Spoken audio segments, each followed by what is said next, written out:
Vitaminlar. Vitaminlar sog'ligimiz uchun muhim moddalar hisoblanadi. Organizmdagi biologik jarayonlarni to'g'ri ishlashi uchun zarur bo'lgan organik moddalar bo'lib, ular immunitetni mustahkamlaydi. Hujayralarni yangilash, ularni moddalar almashinuvi jarayonlarini tartibga solishda ishtirok etadi.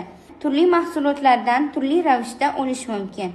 Mevalar, sabzavotlar, go'sht va shuningdek sut mahsulotlari va baliqlar vitaminlarga boy hisoblanadi. Vitaminlarni qanday qabul qilish kerak?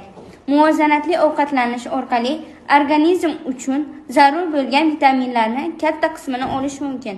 Biroq ba'zi holatlarda homiladorlik, surunkali kasalliklarda shifokor tavsiyasiga ko'ra qo'shimcha vitaminlar komplekslarini qabul qilish zarur hisoblanadi. Vitaminlarni ortiqcha iste'mol qilish xavfi. Vitaminlar foydali bo'lmasa-da, ularni me'yordan ortiqcha iste'mol qilish zararli bo'lishi mumkin.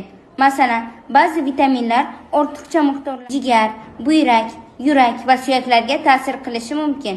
Shuning uchun vitaminlarni shifokorlar bilan maslahatlashgan holda qabul qilish tavsiya etiladi.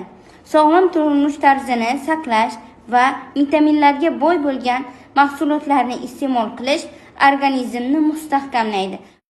Esda tuting, to'g'ri ovqatlanish va sog'lom hayot tarzi uzoq umr va sifatli hayotning kalitidir.